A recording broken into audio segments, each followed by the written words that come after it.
Hello student, एक बार फिर से आपका स्वागत है आपके अपने YouTube channel smart study classes में। हाँ, तो हमारी इंग्लिश ग्रामर क्लास चल रही थी जिसमें चल रहा था आपका सिंटैक्स। क्या चल रहा था? सिंटैक्स। कल की वीडियो में हमने आपको बताया था सिंटैक्स ऑफ प्रोनाउन, जिसका हमने आपको पहला पार्ट बता दिया था। आज हम उसको आपको दूसरा पार्ट बताने जा रहे हैं। इसके बाद ये सिंटैक्स ऑफ प्रोनाउन फिनिश हो जाएगा और आपके 3 पॉइंट कंप्लीट हो जाएंगे। तो वही तरीका है हमारा। सबसे पहले क्या करते हैं हम कि एक तरफ उसके रूल्स लिखते हैं और दूसरी तरफ उसके एग्जाम्पल लिखते हैं, ताकि रूल के बेस पर एग्जाम्पल को आप समझ सको, क्योंकि यही एक तरीका है समझने का। इसके अतिरिक्त और कोई सिंटैक्स का तरीका नहीं है, क्योंकि ये जो टॉपिक है बहुत ही बड़ा टॉपिक है। इसमें टोटल 11 पॉइंट हैं। इतना बड़ा टॉपिक कोई नहीं है और सबसे कम मार्क्स का आता है, केवल 2 मार्क्स का आता है।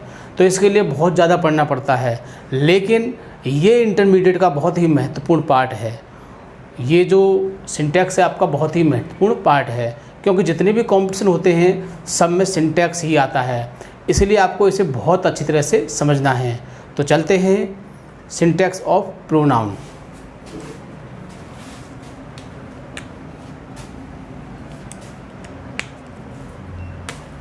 Class 12th English grammar. Syntax क्या होता है? वाक्य को शुद्ध करना।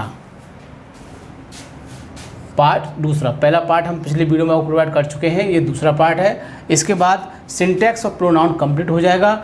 इसके बाद फिर हम अगला सिंटैक्स ऑफ एडजेक्टिव कराएंगे। जब दोनों कंप्लीट हो जाएंगे तो फिर उसकी मिक्स एक्सरसाइज कराएंगे, ताकि आपकी समझ में अच्छी तरह से आ सके। तो syntax of pronoun. Rule first, जब एक साथ 2 वाक्य दिए हों, जब एक साथ 2 वाक्य दिए हों, मतलब कि एक साथ क्या हो, 2 वाक्य आ जाएं। जैसे कि the girls failed, the girls failed या द गर्ल फेल्ड एक वाक्य हो गया, और बिकॉज ही वाज वीक ये दूसरा वाक्य हो गया। तो एक साथ क्या होते हैं, इसमें 2 वाक्य दिए होते हैं। दूसरे वाक्य का सब्जेक्ट पहले वाक्य के नाउन के अनुसार आता है। मतलब कि जो दूसरे वाक्य का सब्जेक्ट होता है, मतलब कि दूसरे वाक्य का सब्जेक्ट क्या आपका? ही। जो दूसरे वाक्य का सब्जेक्ट होता है वो पहले वाक्य के सब्जेक्ट के अनुसार आता है। जो पहले वाक्य का सब्जेक्ट होता है उसके अनुसार आता है ये हमारा। ये यदि नाउन पुरुष हो तो ही। अगर हमारा यहाँ पर पुरुष होता है तो क्या आता है? वहाँ पर ही आता है। स्त्री हो तो क्या आता है? सी। स्त्री पुरुष बहुवचन हो तो दे, और निर्जीव हो तो इट आता है। तो हमको ये 4 बातें बहुत ही अच्छी तरह से याद रखनी है कि यदि पुरुष हो तो ही, स्त्री हो तो सी, स्त्री पुरुष बहुवचन हो तो दे लगाते हैं, और अगर निर्जीव है तो इट का प्रयोग करते हैं। अब देखो, हमने रूल फिर से देखते हैं। जब एक साथ 2 वाक्य दिए हों और उनमें हम पहले वाले नाउन को देखते हैं। यदि पहले वाला नाउन हमारा पुरुष है तो अगला वाला ही आएगा। पहला वाला स्त्री है तो अगला वाला सी आएगा। यदि पहले वाला बहुवचन है तो फिर दूसरा वाला दे बहुवचन में आएगा। इस तरह से यदि पहले वाला निर्जीव है तो दूसरा वाला फिर इट आएगा। ठीक है। तो रूल के बाद क्या आता है? एग्जाम्पल। देखिए, द गर्ल फेल्ड, लड़की फेल हो गई, बिकॉज क्योंकि ही वाज वीक, वह कमज़ोर थी, है ना। अब देखो यहाँ पर क्या दिया है? ही दिया है, और यहाँ क्या दिया है? गर्ल।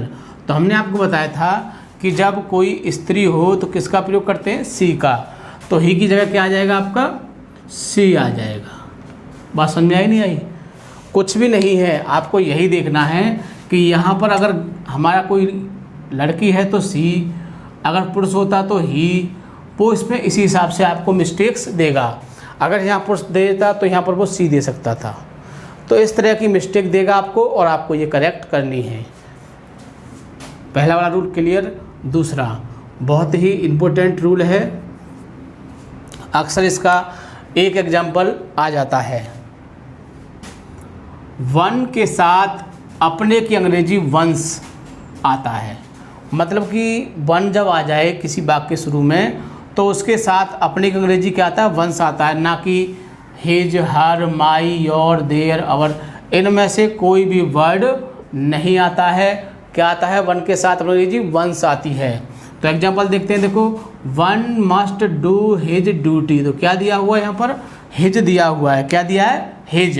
और हमने क्या बताया था कि वन के साथ क्या आती है अपने जी, वंस आती है। तो आपको क्या लिखना है यहाँ पर, वंस लिखना है और आपका सेंटेंस करेक्ट हो जाएगा। आगे देखिए तीसरा रूल, दो व्यक्तियों तथा दो वस्तुओं के लिए, दो व्यक्तियों तथा दो वस्तुओं के लिए ईच अदर किसका प्रयोग करते हैं, यदि दो व्यक्ति हों या फिर दो वस्तु हों तो क्या लगाते हैं, ईच अदर का प्रयोग करते हैं।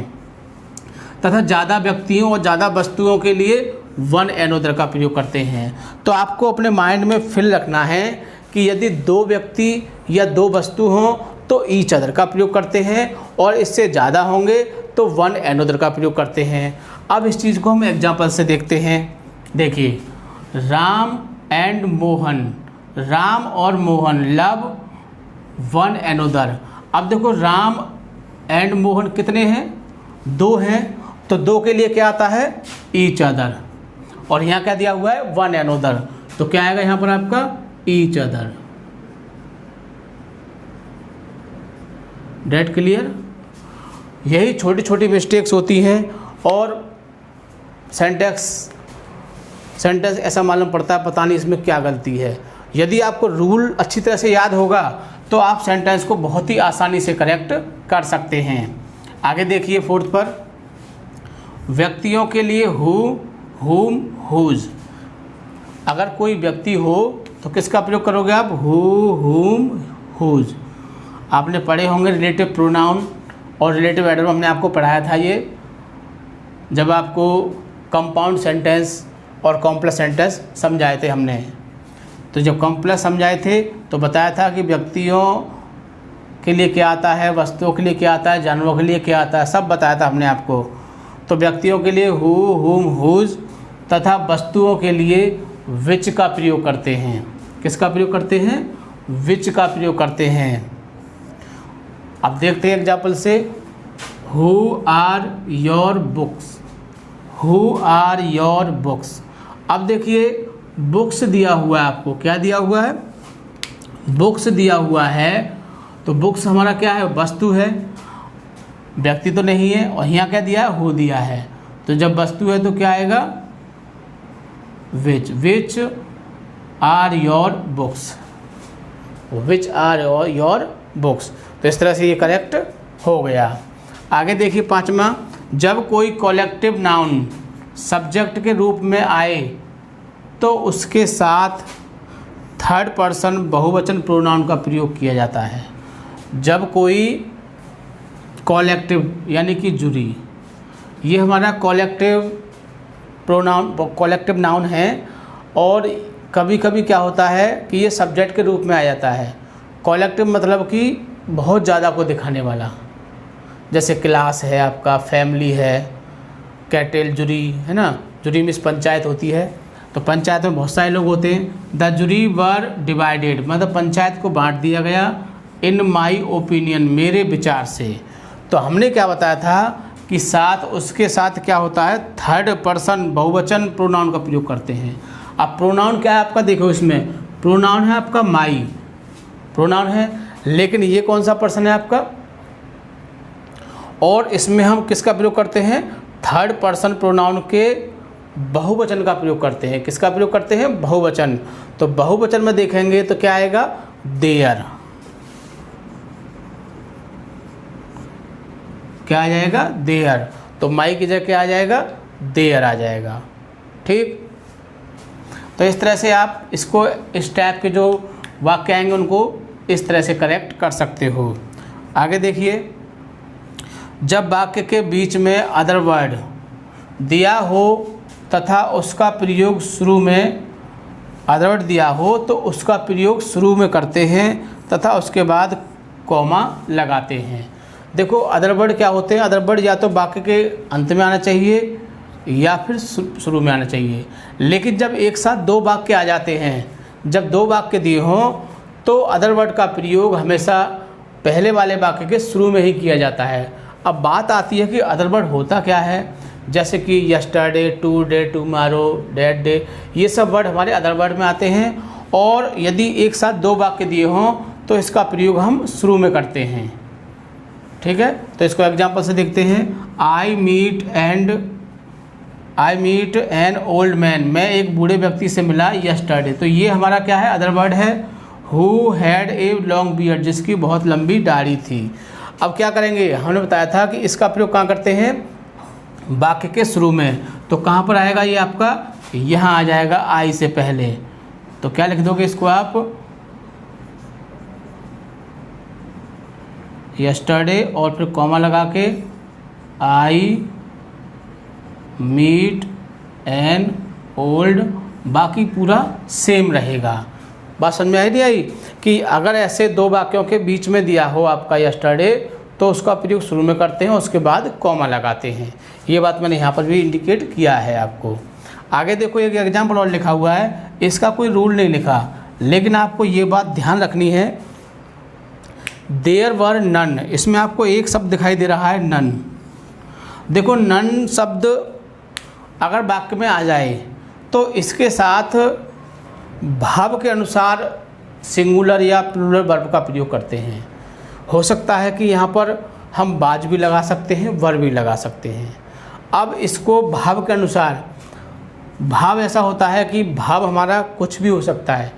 भाव से हम जो भी सोचें, हम कहें कि ये काम ऐसे होना चाहिए, कुछ लोग कहेंगे ये काम ऐसे होना चाहिए।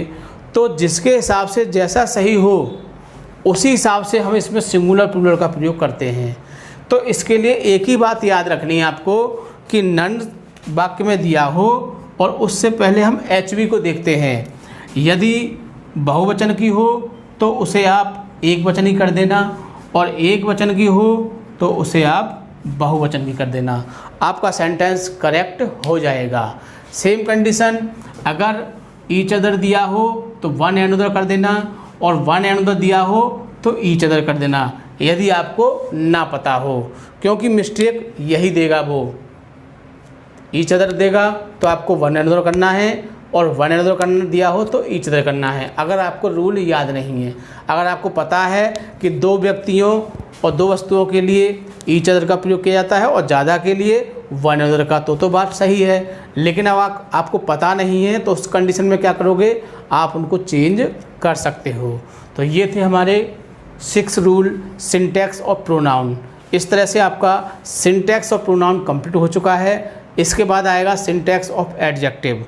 जब सिंटैक्स ऑफ एडजेक्टिव कंप्लीट हो जाएगा तो आपके 2 पॉइंट क्लियर हो जाएंगे आपके, और इसके बाद फिर हम आपको इसकी एक एक्सरसाइज की वीडियो प्रोवाइड करेंगे ताकि आपकी समझ में अच्छी तरह से आ सके। यदि वीडियो पसंद आए तो वीडियो को लाइक या शेयर करना नहीं भूलेंगे, क्योंकि आपके लाइक या शेयर करने से हमें बहुत ही मोटिवेशन मिलता है और हम और ज़्यादा से ज़्यादा आपको अच्छी से अच्छी वीडियो प्रोवाइड कर सकें। तो ठीक है, थैंक यू, जय हिंद, जय भारत।